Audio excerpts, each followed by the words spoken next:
Department of Environment and Natural Resources, Regional Office Number 5, ang programang Kapalibutan Ta at Tamanon Ta. Kapalibutan Ta at Tamanon Ta. Programang magtataunin informasyon asin kaaraman, manangod sa satuyang kapalibutan, asin sa mandato kan Department of Environment and Natural Resources. Kapalibutan Ta at Tamanon Ta.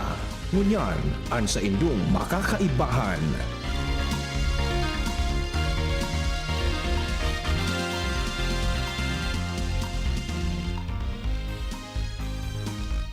Marahay na aga sa gabos ng mga paraan tabay. Mga kaimanwa, kamusta po kamo? Ako po si Joan Monte Castro para sa programang Kapalibutan Ta at Tamanon Ta. Makakairibanan nindo kami ngunya na Huwebes, Pesya 27, kan bulan ni Nobyembre taon 2025. Mapaabot kami sa indo ng mga impormasyong may kinaaraman sa pang-oral daw na buhay bilang sarong namamanwaan na nagmamakulog sa satong kapalibutan. Para sa inyong mga kahapotan, mag-upload sa station sa 4805509 o on alas 11, sundo alas 12 ning pagkaudto kada Huwebes. O sa CP number man po na Globe, 0917-7984-808. Ulitin ko po, 0917-7984-808. Pwede man po kamo magdulok sa samuyang opisina, Lunes, sundo Biyernes, poon alas 8, sundo alas 5 ning hapon. Asin pwede man na magpadarakan sa inyong mga kahapotan o mga suhestyon na makukuha sa samuyang opisina sa Regional Center Site Arawi sa Legazpi City.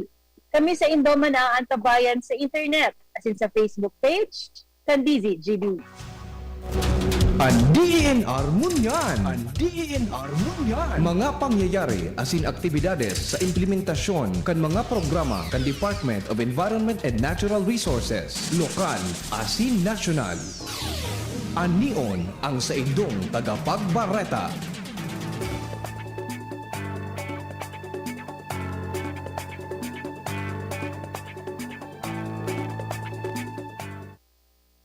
Ini ang katiripunan kan mga bareta sa DENR Munyan.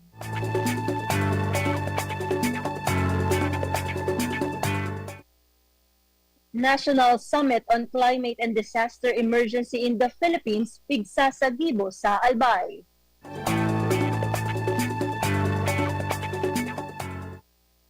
Ang Department of Environment and Natural Resources o DENR Bicol katuwang ang Climate Change Commission asin ang League of Local Climate Change Adaptation and Disaster Risk Reduction.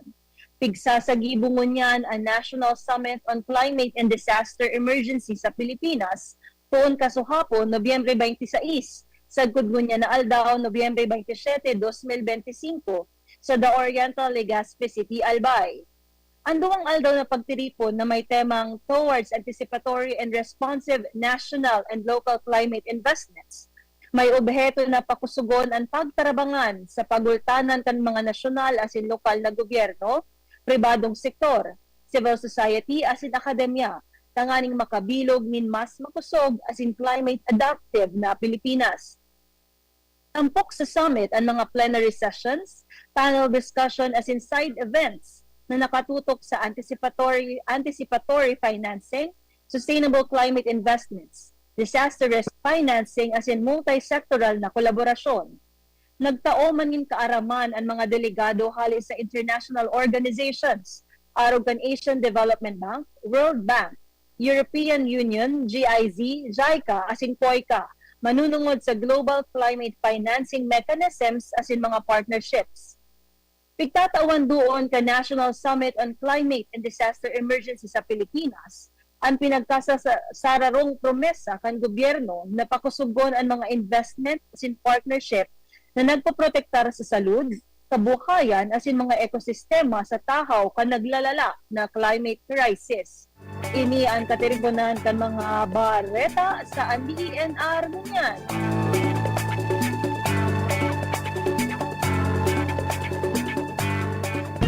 Kapalibutan ko, namumuktan ko. Kapalibutan ko, namumuktan ko.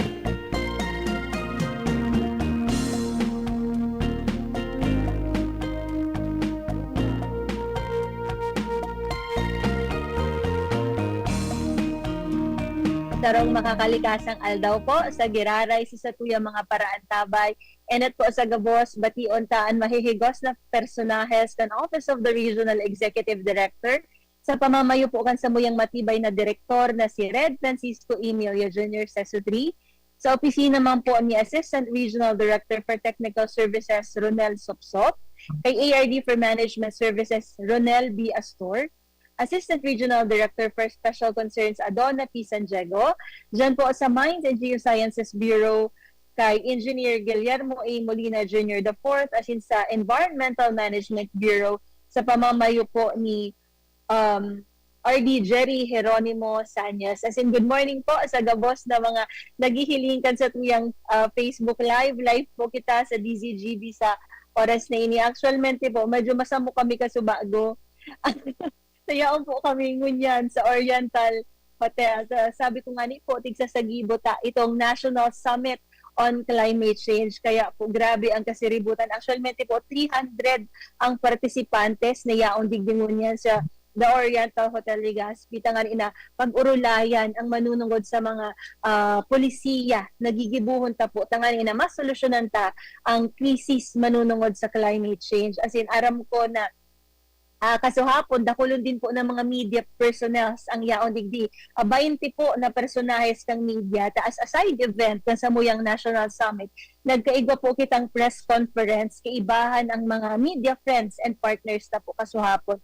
Kasi pinag-interview ta po sa press conference. Yaon sa press conference actually si Dr. Joey Salceda, as in si Sir Nong Rangasa po, ang Executive Director kang LCCAD na iyungan ito ang namamayo kang Climate Change Summit na ini. As in yaon din po ang mga Executive Directors kang University of the Philippines, kang NOAA Center na si Dr. Mahar Lagmay. As in, syempre po sa opisina kang DENR, yaon po sa muya, digdingon yan, si Undersecretary Annaliza Rebueltate. Kaso hapon po, nagsimbag si Yusek sa mga media friends ta, kang mga concerns, kang mga kahapotan kan sa tuyang media partners and friends kung manunungod sa mga issues sa satuyang kapalibutan. Si Yusek po, siya ang Undersecretary for Finance, Information Systems and Climate Change kang DENR. Actually po, kuta ang maabot is si Secretary mismo. Kaya lang po, nagkaigwa din po ki mga engagement si Secretary. Kaya ang nag-abot po sa tuyang mga executives, iyo po si Yusek. Yaon din po ang gabos na pamunuan kang DENR Bicol sa pamamayo ni Red Francisco Emilio Jr. Yaon po sa tuyang mga ARDs kasuhapon sa press conference. As in, ang duwang leader man po kang Mines and Geosciences Bureau, as in kang Environmental Management Bureau. Kumbaga po, jam-pack ang sa tuyang naging event, press conference. As in, natapos actually ang day 1 kasubanggi, matanga na, alas 11 na po. Nagkaigwa din po kita Klima Awards. Siguro tigihiling ako ni Sir Ariel, ang sa tuyang guest. Dakulo na akong patara-tara. Kasi po, very busy ngunyan ang sa tuyang opisina. Dakulon ang mga naging events. Actually, sa ngunyan na aldaw po, alas 12, pakatapos ka ining radyo ta sa DZGB, may panibago pong press conference, may mga media personnel po niya yaon din digdi sa Oriental Hotel dahil by 12 noon po may panibagong press conference na gigibuhon as a side event po kang day 2 kang sa tuyang National Summit on Climate Change. Sa iling ko po ang saro sa mga guest yaon po digdi kasi bago nasabat ko si Dr. Cedric Daep, ang Chief of Staff ni Dr. Salceda. As in, sisimbagon po ninda ang mga kahapotan kan sa tuyang mga media friends. Dahil ko nakasubago, dakol na su mga invited kang PIA na sa tuyang mga kairibahan. So, abangan ta po ang mga masunod pang kabanata, dahil man kabanata. The second day na po kan sa tuyang event. Kasi hapon po, kung ihiras ko sana po sa Indo, dakol na mga dignitaries, actually ang sa tuyang host, digdi, so dati pong beauty queen man na si Attorney Patricia Santos, siya po ang nag-host mo niyan digdi sa National Summit, kaya traffic. Dakulon lang po na mga events na sunod-sunod digdi sa tigagibot ang National Summit on climate and disaster emergency in the Philippines towards anticipatory and responsive national and local climate investments. So yan po ang sakuyang introduction. Introduction pa sa nakita. Alabao na ang sakuyang naitaram na introduction. So, tatakod po kaini kang mga nakaaging simana, sabi ko po baga, tigtatawan tang focus ang kada field office. Kasi po, di pwede na ang yaon sa nakita nakatutok sa regional office, dapat po iningunta kung ano talaga ang sitwasyon on the ground, on the grassroots level. Kaya po ang DENR, tiga focusan ta po ang sa tuyang mga field offices, tangan ita maaraman ta kung ano ang state of environment duman, kung ano ang sa indang mga naging aksyon, ang mga naging accomplishment sa bilog na taon. Actually, ang kaibahan tango niyan, dati ko man po ining kaibahan sa Regional Strategic Communications and Initiatives Group. Sa man po ining communicator, sarong information officer. Sabi ko nga ni Kasubago, kung di ko mapunan po ining programa, punan niya na. Ta dati man po siyang naga-news anchor digdi sa DZG. Di aram ko po, midbid na nindo siya. Ang sa kuyang maray na friend, ang sa kuyang maray na katrabaho, as in kataning sa table ka itong mga panahon. Good morning, Sir Ariel Calyon. Good morning, Joanne, at sa ating mga taga-subaybay. Talaga naman, tuwang-tuwa ako sa iyo kasi gulat na gulat rin paano mo naman manage yung grabing stress na yan. Hindi halata? Oo, Hindi papahalata ang stress, Kuya Ariel. Tara mo yan. Dapat permi kitang happy. Correct. Maski may mga kasiribotan na nagaganap. Aram po nindo, si Sir Ariel, dati man siyang disaster risk reduction and management focal person. Kang yaon pa po siya digdi sa regional office. Ugaring po na yaon na siya dyan mo niyan sa Penro, Camarines Norte, ang sa iyang hometown. Kuya Ariel, namimis mi na ikatigi sa regional office. As in, aram ko maugma ka dyan sa Camarines Norte. Pero, ang kapotan ko sa imo, since yaong ka na dyan sa Camarines Norte, kamusta ang state of environment dyan sa Cam Norte? Bastante pa ba? Ang sa indong mga resources, ang kababuldan nindo, ang coastal resources ta? Yeah, awa ng Diyos. Napansin ko na talagang maganda pa ang aming forest reserve kasi yung aming supervising officer, yung aming PAMO actually, nagbisita sa Amanaba, yung Abasig Matudong Mananap Natural Biotic Area, yung kanyang lugar na kumbaga protected area ito, right after ng super typhoon Uwan rather. Mm-hmm. At napansin niya na kukunti yung naging damage sa mga forest kasi kumbaga canopy na siya eh. They protect each other kumbaga. Kaya kukunti lang yung naging damage. Mga ilan-ilan lang maliliit na landslide pero in general talagang parang they protect each other yung mga forest cover natin. Sa paglalakad niya, kukunti lang yung naobserbahan niya na napinsala ng mga kakahuyan. Lalo na so sa good news ini Sir Ariel kasi yes. Di ka muna destroso kang kang bagyong uwan kasi inibagang uwan, grabe ang paros, ang yes. aluyon siya, Kuya Ariel. Correct, the whole day of ito. Sunday. Yes. At nakakakaba. Pag may changes sa bagyo, masisimbag iyan ni Sir Ariel. Sabi mo ka ito ang nag-news sa mga climate kung ano ang mga state kang bagyo. Kaya aram iyan ni Sir Ariel. Ano ang nakakakaba na tigme-mention mo, Kuya? Actually, yung kasi bago dumating yung si Super Typhoon Uwan, may high pressure sa taas. Mm-hmm. Kaya kinakabahan ako na baka itulak siya pababa. Kaya nung bandang hapon na talagang super duper na yung kanyang lakas, lalo kung kinabahan na baka magkatotoo nga. Pero awa ng Diyos, malayo pa rin siya sa atin, mga 200 kilometers away yung pinaka-eye of the typhoon. Pero malakas talaga, nakakakaba. Buti nga at araw siya tumama sa, sa Camarines Norte.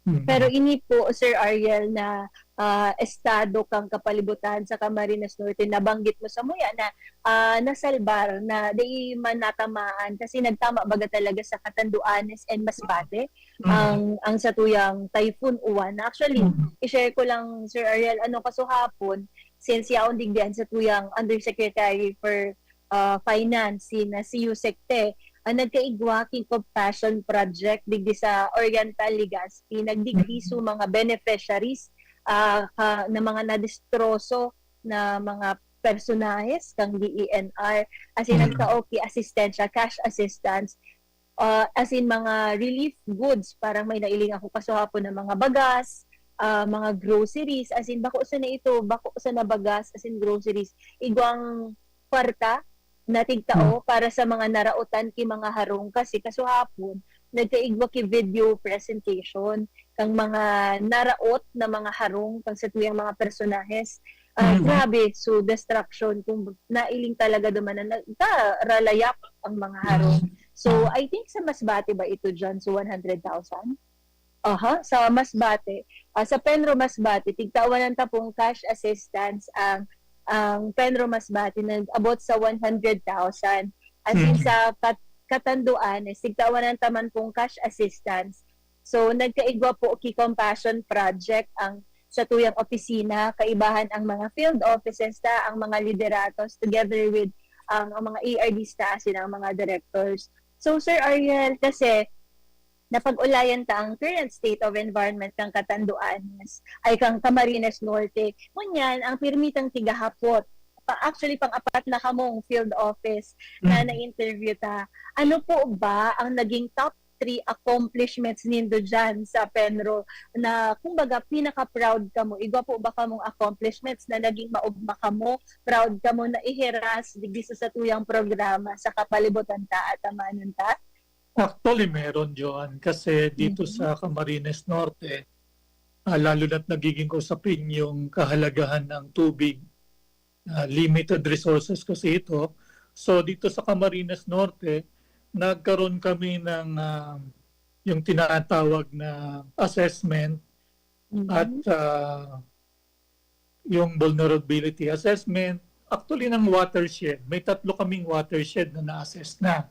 Una yung Talisay watershed, Daet watershed, at yung Labo watershed. Itong Labo lalo na kasi napakalaki ng area, imagine 90,000 hectares. At nagsisimula yung headwater niya sa Tagkawayan, Quezon. So this involves not only several provinces, kundi region, 2 region. Imagine Quezon. Kataning kang Camarines Norte ang Quezon, tama ba? Correct, Geographically speaking.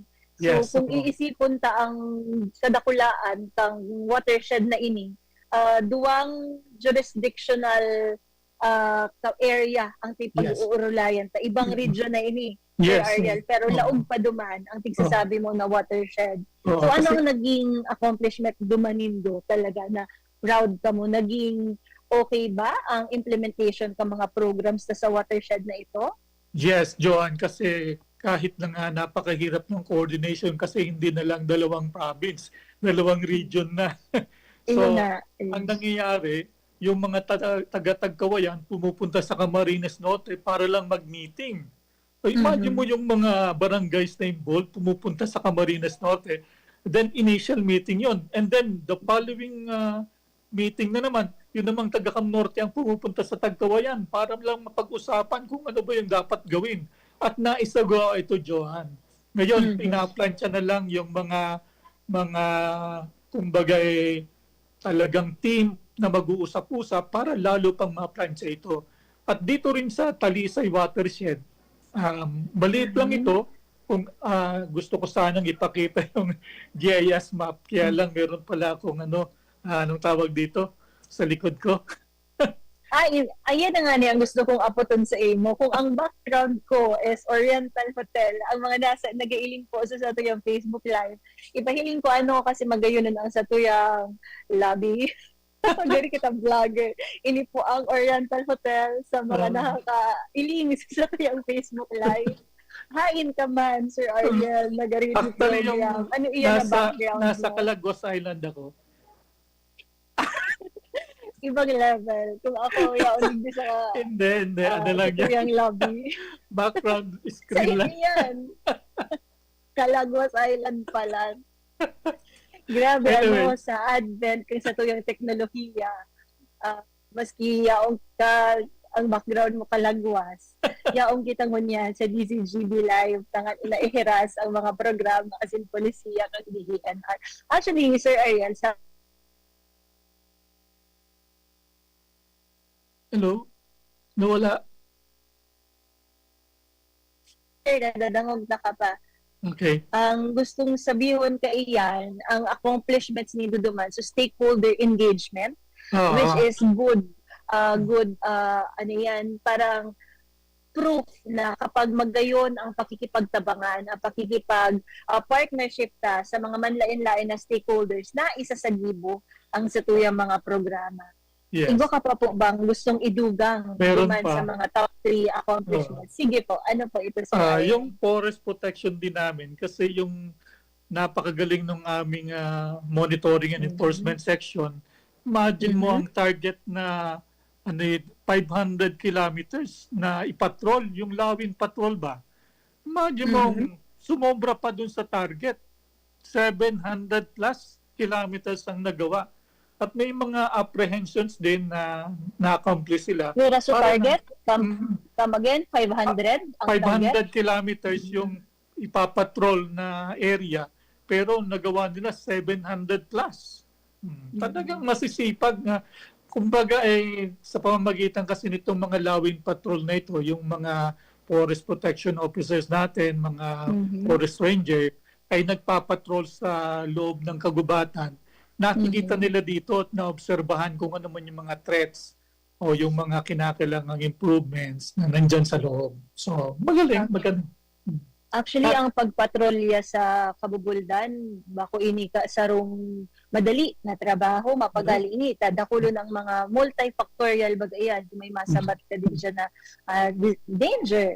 Bako sa na environmental threat, pati minsan may mga dagit din, irate din na mga tao na kaipuhan, maging peaceful kita sa treatment as in pakikitungo sa inda. So, dakula man ang ining accomplishment. Kung sa 500 kilometers na accomplishment, naging 700, I could only imagine, di ko ini kayang lakawon. Kasi ang pagpatrolya baga po kang lawin ay by foot.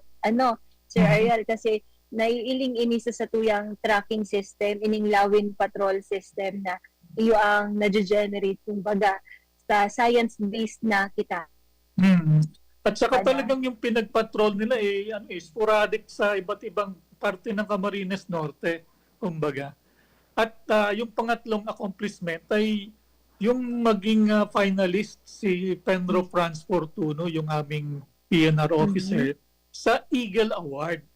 Yung congratulations Environmental po. Award for Governance and Leadership Excellence. Finalist, imagine mo sa dinamdami ng sumali doon, finalist siya. Muntik na niyang masungkit yung pinaka-award. Pero ito isang senyales na yung opisina ay gumagalaw talaga. Hindi naman niya ito ma-achieve kung napakagaling ng leadership. Yeah.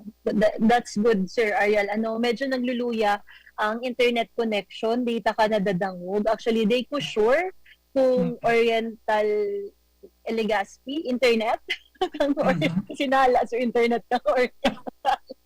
Or kung internet mo, Sir Ariel, data aram, kung arin sa tuyang duwa ang may problema. But just the same, siguro, ita-time check ta kamo na, tangani na makapaingalo ang internet connection kung sisay sa tuyang duwa ang may problema. Time check po, it's 11:30 in the morning.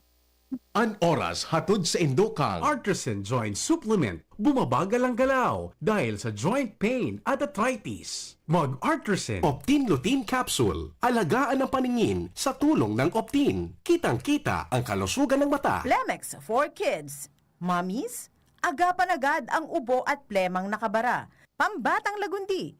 Plemex! Sa Uno Plus, kalidad na maaasahan mo. Serbisyong swak sa imo. Plemex. Pag may ubo o hika, Plemex agad. Basta lagundi, Plemex! Liver Aid Silimarine Capsule. Ang good drinks at good food, perfect combo. Isama pa ang Liver Aid. It's liver lover, boys!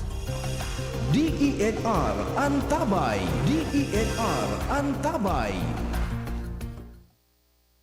Diyos marahay na aga po sa giraray sa tuyang mga aparaan ta. Bayaon po kita sa programa tang kapalibutan ta at tamaan ta. Sisabi ta nga ni po kasabago sa momentong ini, yaon na ko digdi sa The Oriental Hotel Legazpi City na nagpo-programa kan sa tuyang kapalibutan ta at tamaan ta. Dahilan ta sa momentum man ini, tigagibo ta po ang National Summit on Climate and Disaster Emergency in the Philippines. So sabi ko po kasabago, dakulunon ang mga executives na yaon digdi sa Oriental Hotel, yaon si Undersecretary Annalisa Revueltate, kasuhapon si Dr. Joey Sarte Salceda, sangunya na aldaw, yaon po digdi si Dr. Cedric Taep, as in dakulon pa na mga guests from the University of the Philippines NOAA Center, tangani ina pag-urulayan po ang magiging outcome. Saro po sa hapot kang media personnel ta kahapon, ano ang magiging outcome kang summit na ini. Kasi di pwede magtiripon sa nakita na wala man kitang tigagibo na aksyon o warang outcome. Ano, kasi sayang kang pag-irilingan. Pero ang magiging outcome po kay ini, I think tiga-strengthen ta ang polisiya kang sa tuyang gobyerno manunungod sa climate change ta. Currently na sasaparta na talaga ang darang epekto kang climate change. So very essential, very timely po ini na pag-urulay ta. As in kasubago, nag-time check ako 11:30, so 30 minutes na sana po isasagibo na ang kasunod na press conference kay ining sa tuyang side event ka ining National Summit. So nagkairiling ko na po digdi sa mga nagkapirang media personnel na naghahanda na kansiin ng mga kahapotan. Diyan man po nindo kami pag apoton ti malala. Diba? Aram tamang po ang mga simbag dyan, pero papadagos na po ang pag-iskusar sa satuyang kapalibutan. Sabi ta nga ni po, kasi bago, dakul ang mga nakahanda na polisiya para sa satuyang climate change. So, babalikan ko po ang satuyang guest, na si Sir Ariel Calion, ng Penro Camarines Norte, na sabi ko kasi bago, dati ko siyang kataning sa opisina. Magkataning po ang samuyang lamesa kaini, kaya kung may tigiing-inan, siya po ang tigiing-inan ko ka ito. So Sir Ariel, aramda po baga na bagong Pilipinas na.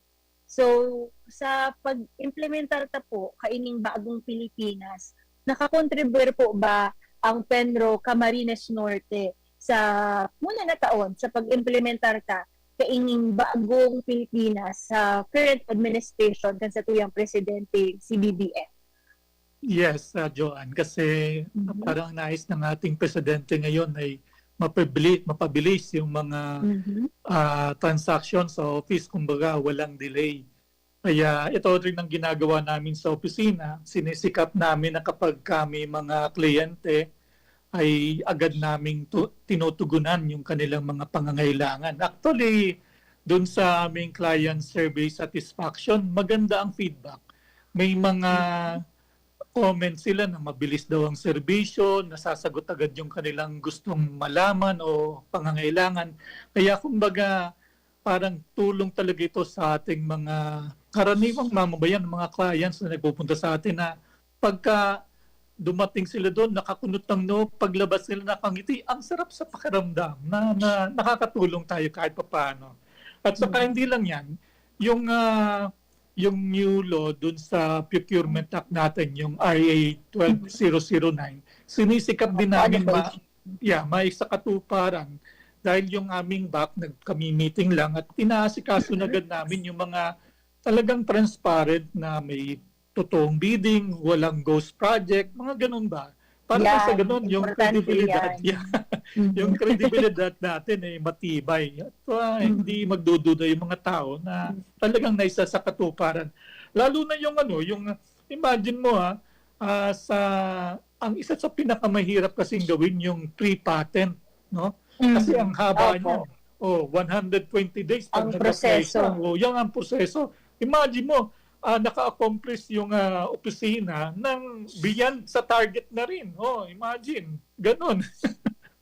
Para po sa kaaraman kan sa tuyong mga listeners, pag sinabi ta pong free patent, iyo po ini ang libre na pagpapatitulo kan daga kan sa tuyang mga kaimanwa. Kung kamo po igwa kamong daga na istaraниndo for 20 to 25 years, I believe, na kamo ang naka-istar, igwa kamong parang proof na sinaong kamo dyan sa Indo iyan na propiedad, pwede po yan patituluhan with sa DENR. Iba po kitang tigaapod na agricultural free patent kapag po tigasaka nindo ang daga na ito, as in iba po kitang residential free patent. Kung naka-star po kamo duman, bako sana po kamo kung halimbawa ang sa imong ama, ang sa imong lolo as in lola, kung baga nagkaigwang continuity duman sa open notorious and exclusive na possession nindo duman sa daga na ito, pwede po itong patituluhan sa DNR. Iyo po ini ating sasabi ni Sir Ariel na naging accomplishment ninda na dahol ang napatitulong daga under the free patent program sa Camarines Norte. Sige Sir Ariel. Oo, kasi imagine mo ang target ay 65 sa residential, tapos sa agricultural naman ay 52 o 50 pala. Ang na-accomplish na ngayon sa residential, 102. And then sa agricultural, 67. Imagine. So dahol ang mga tawag ay titulo. Ngunya na Christmas, Christmas season na advance Merry Christmas sa imo, Sir Ariel. Kaya-claim ko na Christmas party na. sa kabisihan daw, dari aloy pa ini, but we are looking forward to that and congratulations sa inyong top 3 accomplishments. Sabi mo kasubago, so Talisay Watershed, if I am not mistaken, so stakeholder collaboration, as in ang pagduwa mong accomplishment, so 500, 700 ang sa indong naging accomplishment dyan sa Lawin Patrol. As in ang ikatulo, as in ining Eagle Award, baka or pa siya award. So, Eagle finalist. Sir Ariel. As in, indagdag pa dyan, ining mga accomplishments nindo sa free patent na programa kang DENR. So, Sir Ariel, siguro ang sa kuyang kahapotan sa imo, aram ta, nag-shift na kita sa panibagong panahon. Bako na so itong panahon, puro kita papel, dako nun kitang mga tiga-file, na sa irarumtan sa tuyang cabinet kapasilan. So, kamo po ba sa Penro Camarines Norte na kapag adaptar na, iba po ba kamong mga innovations sa ngunya na taon? Iba na po ba kamong parang mga digital solutions, tangan inaining mga programa ta, mga community-based? Yes. Naku, naglag. Actually, naputol kita. Okay, Kuya Ariel, yaon na ako ulit. Okay. Kapag naglag ako, dahilan sa yaon ako sa The Oriental Legacy, ipadagos mo ang sa tuyang program. Okay. Dati takamang co-host. Medyo unstable po ang sa kuyang internet connection. Pasensya na po sa mga listeners kasi nasisibot man siguro ang internet na nafe-feel niya na may mga kasiribotan kita dito. But just the same, Sir Ariel, ano po ang sa Indo mga naging innovations in the technical sense sa satuyang mga programa? Kasi kailangan natin talagang mag-digitalize na para mapabilis lalo yung service natin at saka mapaganda.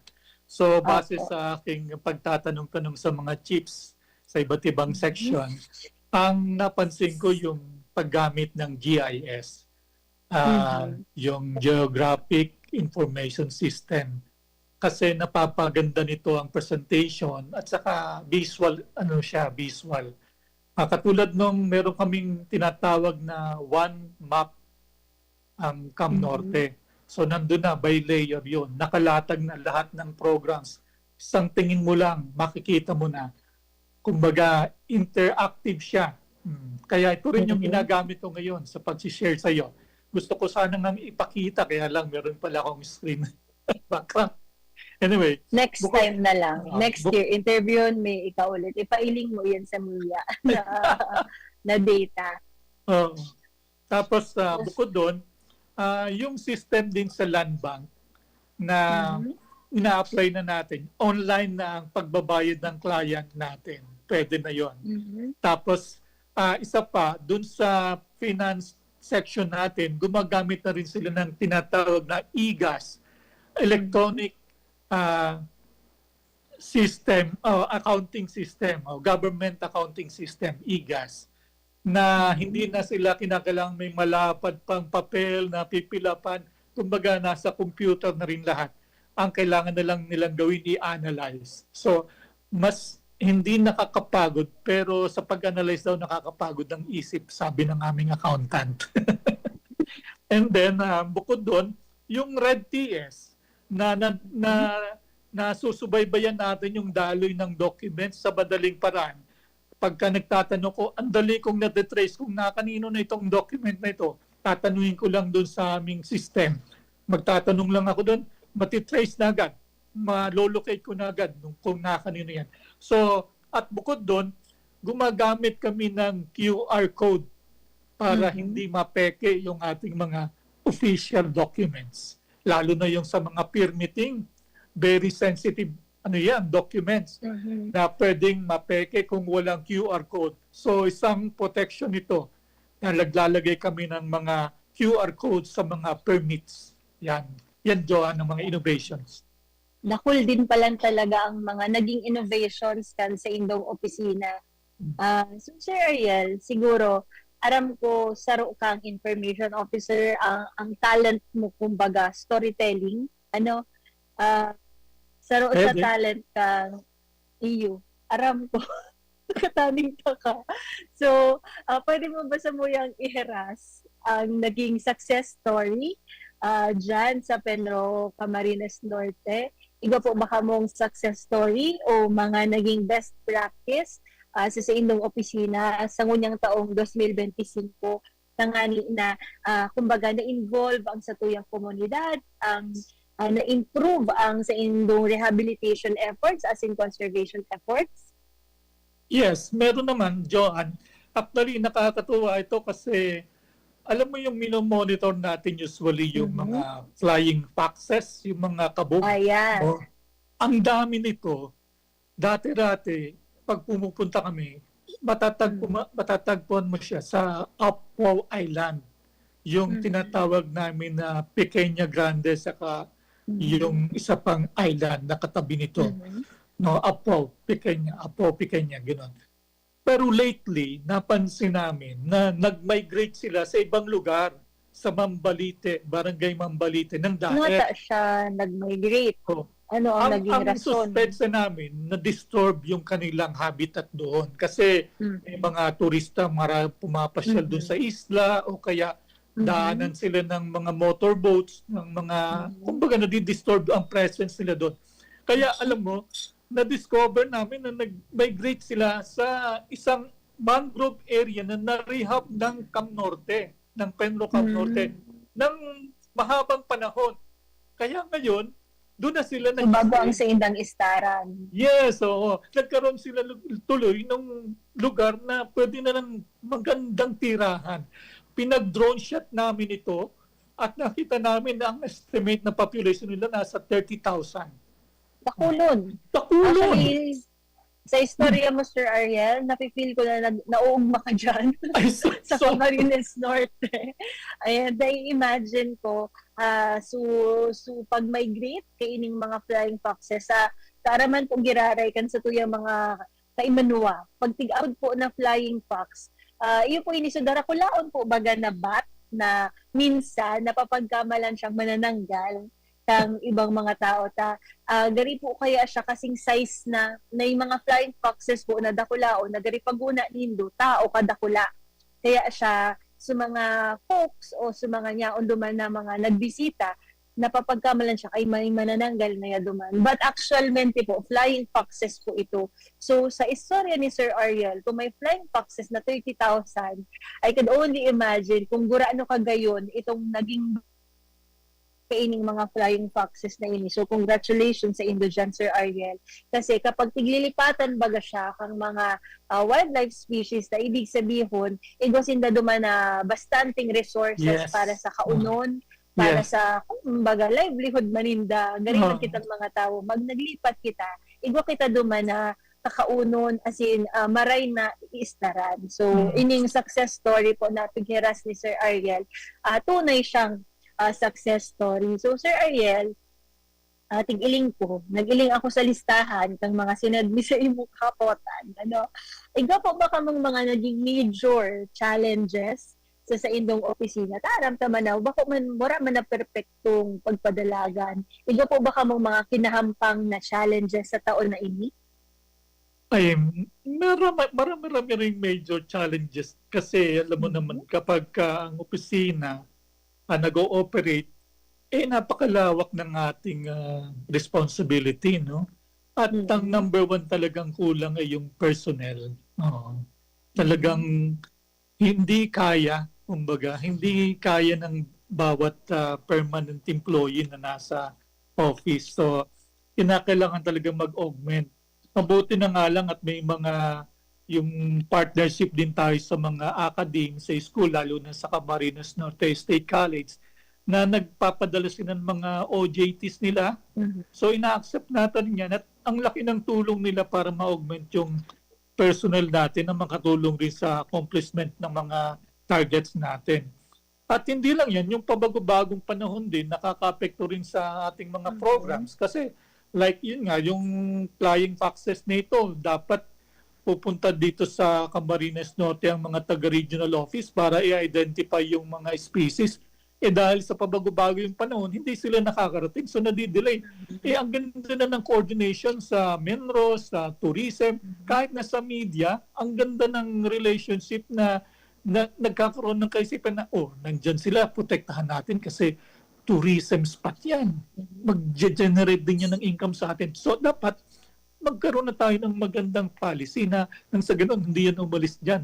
Alagaan lang natin, ingatan lang natin. No? So, kumbaga, ganun. So, mahirap talaga, may mga challenges na ganun. At saka, yung lack of funding din at mobility. Siyempre, nandyan yan eh. Hindi natin maalisin. Pero, kahit na kulang sa pondo, kulang sa tao, o kulang sa sasakyan, nagsisika pa rin tayo. Yung bang, sabi nga, charge to experience, charge sa sarili mong pocket, ganong incident. So, nangyari, Abonado. nakakasurvive.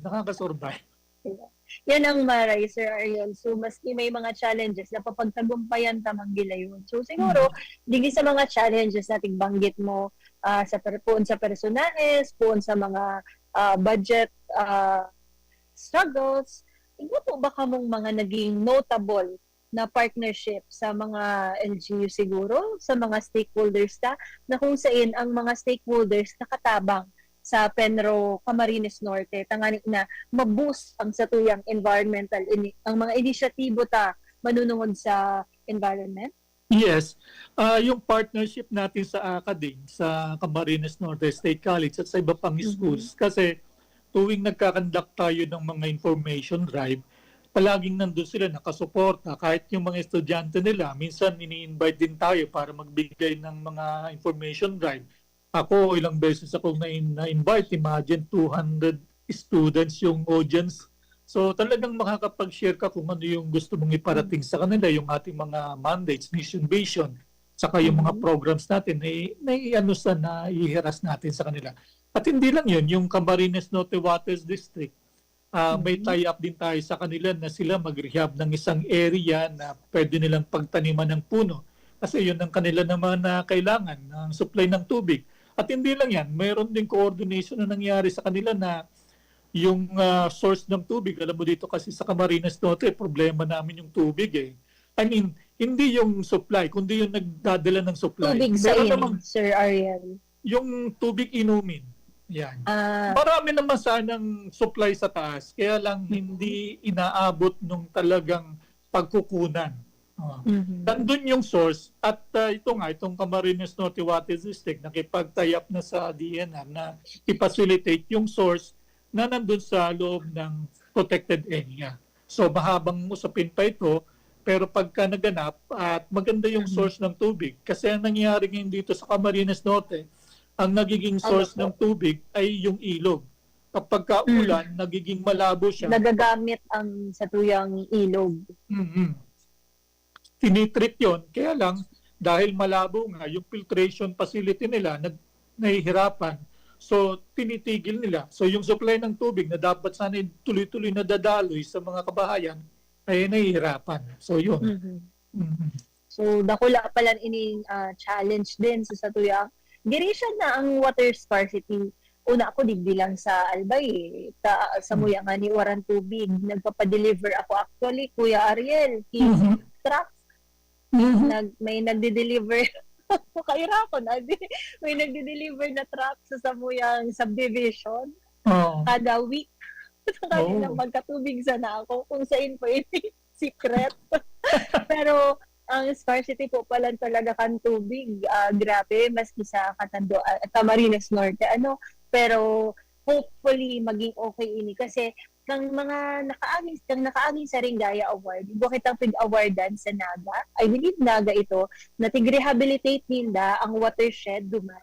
Tapos, nailing kasi ninda sunid na kapag raot ang watershed, kapag raot ang satuyang biodiversity, nararaot din ang supply kan satuyang tubig. So, kaipuhan, from the source, maging maayos ang satuyang biodiversity and the watershed, tangan ina maging magayon din ang supply kan tubig. Kasi sabi ninda talagang in 2030 na-interview ko ang mga pamunuan kang water district na ini.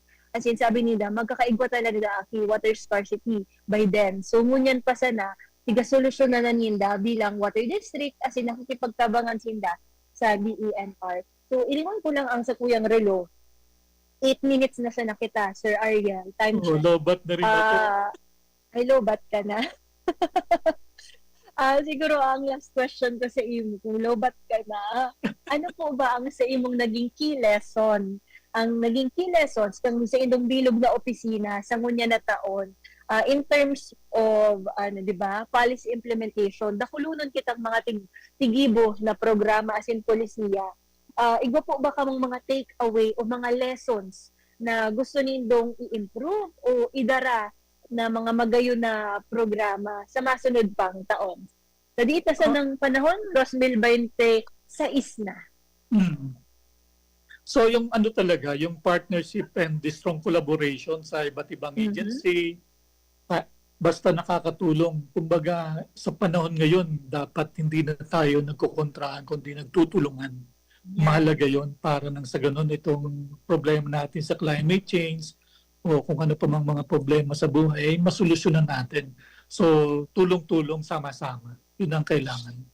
Yes, exactly. Arab-abo kuman kayo na kurontrahan talaga. Dapat kita nagtatarabangan para rehas ang vision ta. Kung ang vision ta o goal maging marayan sa tuyang kapalibutan, despite the differences, dapat gabos kita paduman sa goal na ito na maging maray ang sa tuyang kapalibutan. Actually, Sir Ariel, very thankful ako na nakaulay ta kagilayon sa aldaw na ini. It brings back memories ng pag-iribahan ta dighi sa Regional Strategic Initiatives Group, ang sa tuyang opisina na nagtataong kaaraman sa tuyang mga kaimanwa, sa tuyang mga listeners. And nagpapasalamat kami sa Indo, sa Penro nagkarelibog sa Penro Camarines Norte, sa indong suporta, yaon digdi ang mga Penros and mga Senros. I believe niya on digdi si Pedro mo. Kaya ika ang nag-guest, pero nagpapasalamat kami sa imo, Sir Ariel. Anytime na may kaipuhan kami, aram ko, yaon ka man dyan, Sir Mi, tanganin na taong asistensya, maski sa DRR, maski sa information dissemination, as in, sa giraray po ang satuyang guest, si Sir Ariel Calyon, ang Information Officer 2 kang Penro Camarines Norte. May gusto ka bang i-shout out, Sir Ariel? Shoutout siyempre sa aking mga kasama dito sa Camarines Norte at lalo rin kay Penro na nandyan ngayon at sa kanyang huling mensahe na gusto niyang iparating na Sige, dapat ito, daw sir? magkaroon tayo talaga ng mga environmental loss awareness, lalo na yung mga mahalagang batas na dapat talaga magkaisa tayo na pagtulungan itong may sa katuparan. Lalo na yung malinis na hangin, malinis na kapaligiran, tubig, solid waste management. So kung lahat ng yan nagkakaisa tayo, ay talagang masusolusyonan ang mahirap nating kinakarap na buhay ngayon na pabago-bagong panahon.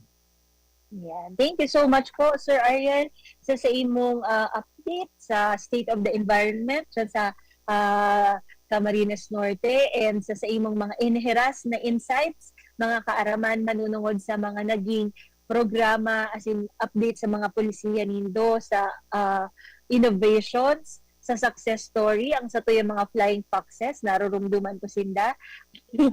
Talagang may special mention sa mga flying foxes.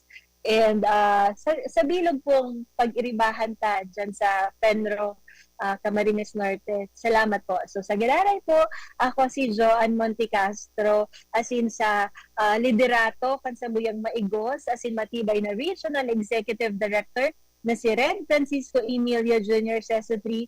Ini po ang sa tuyang naging programa Kapalibutan ta at Amanon ta.